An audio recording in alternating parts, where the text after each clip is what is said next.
Yosa, kembali lagi di Kako Anime. Dan ya, ini dia full spoiler manga One Piece chapter 1184. Dimana ya, chapter kali ini ditemani dengan cover request seperti ini. Brook diubur-uburkan. Tapi menariknya, kenapa ubur-ubur di sini bermata seperti Imo atau Mihawk ya? Apakah itu Omen? Tapi cover ini berdeskripsi seperti ini kurang lebihnya. Cover request: Brook yang tersengat ubur-ubur listrik hingga tubuhnya tersentrum saat sedang berenang di lautan, dan di request oleh seseorang bernama Pena Frimo di Takazi. Dan chapter kali ini kita melihat Shuri yang tampaknya lebih dewasa daripada chapter sebelumnya. Di sana ya, di awal chapter narator berkata, ketika Putri Esperia dari kerajaan mencapai usia 14 tahun dan setelah mendengar tentang kecantikannya yang sangat mempesona, para pangeran dari 5 negara tetangga mulai melamarnya. Dan ya, kita bisa melihat wujud dari Nami, maksudku Shuri di sini di umur 14 tahun, yang artinya ya 7 tahun setelahnya dari chapter yang lalu. Dan apa? Ya, sejauh ini dugaan kita benar, timelinenya akan main di umur Shuri yang ke-14 tahun. Apakah? Dan di sana pula ya, tampak Shuri mengalahkan banyak pangeran yang ingin melamarnya, dan tentu saja itu dengan mudah dikalahkan oleh Shuri.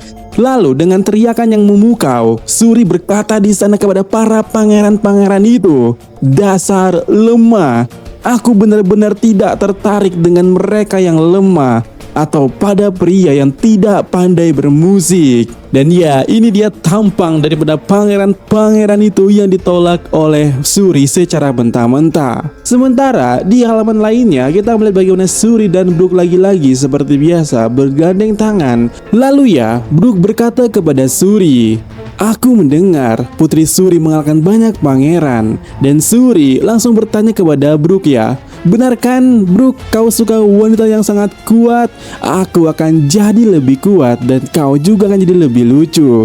Dan mungkin di masa depan opaiku juga akan bertumbuh secara signifikan." Dimana ya, Brook di sana langsung menyeramahi Shuri bahwa perkataan dan perilakunya tadi itu sangat tidak pantas. Tapi Brook di sana malah melihat gadis lainnya di sana dan berlutut sekaligus berkata, "Panse misi Teharu." Dan di sana Shuri langsung melemparkan pedangnya tepat kepala Brook ya, saking kesalnya. Dan Gunko berkata, "Yang seharusnya stop di sini adalah kau, kocak." Lalu di halaman berikutnya kita melihat Gunko dan Brook ada di tempat yang ada di chapter yang lalu di dekat barak ya. Mereka berdua kembali bernyanyi di sana. Shuri sangat menyukai musik Brook dan juga bertanya kepada Brook ya, "Brook, kau sangat menyukai papaku kan? Dan juga mamaku?" Yang mana Brook di sana menjelaskan, "Ya, suka sekali karena mereka telah melakukan banyak hal untukku.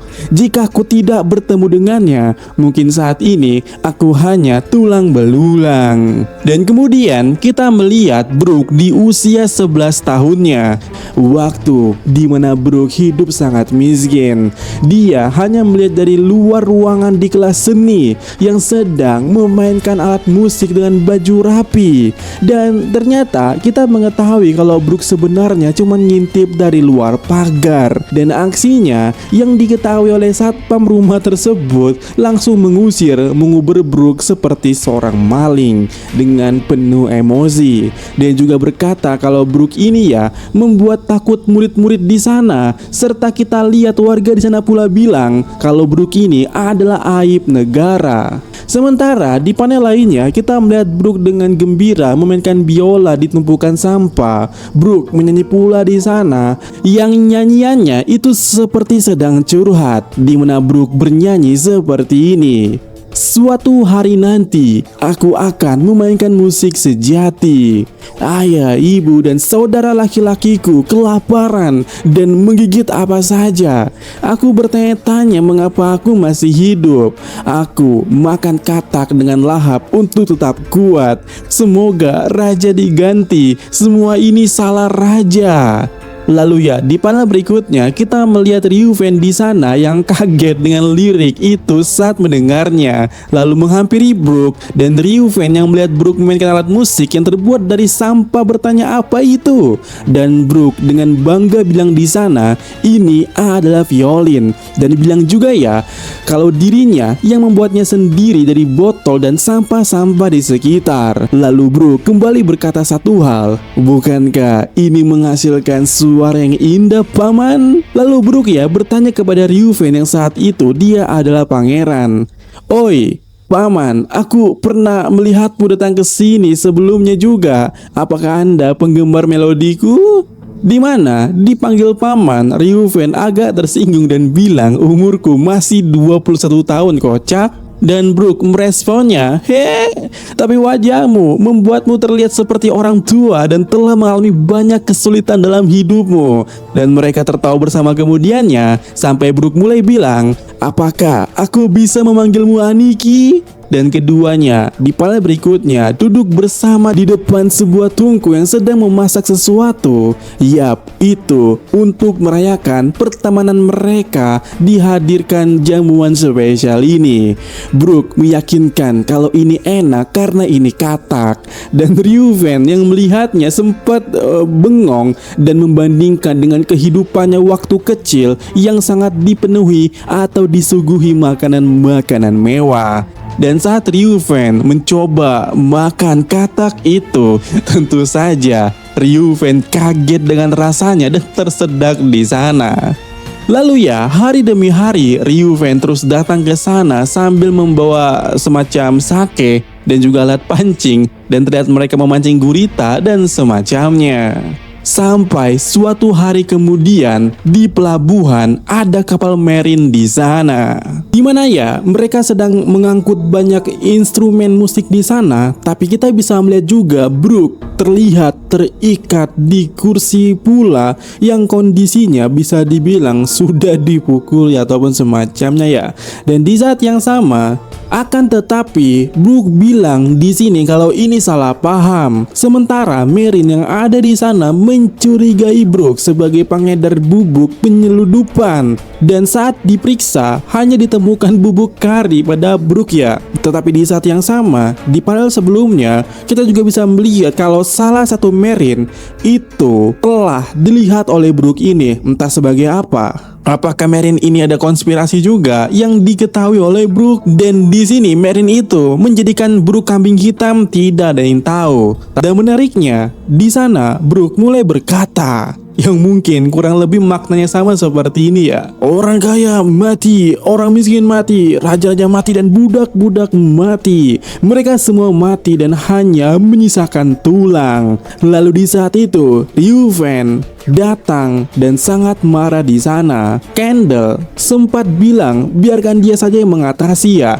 tapi Ryuven sudah sangat emosi, temannya disakiti. Serta Ryuven ingin memberikan pelajaran langsung kepada mereka itu sendiri. Dan di saat yang sama Brook sadar kalau Anikinya ternyata adalah pangeran. Kemudian di panel berikutnya ada informasi bahwa yang menyeludupkan bubuk itu adalah dari gengnya Murlon, dan membuat Merin di sana hanya kaget dan mulai berbicara personal kepada Ryuven. Oh, kami ini dilindungi oleh World Government. Dan Ryuven menjawabnya, jika World Government seperti ini, lalu bagaimana aku bisa melindungi apapun itu? Lalu Ryuven berkata kepada Candle, dunia ini sudah pada akhirnya. Dan Candle mengerti kalau Ryuven siap menyerang, yang mana pula Candle bilang akan siap selalu untuk mengikuti perintahnya. Yang kemudian di detik terakhir sebelum serangan itu muncul, Merin sekali lagi berkata,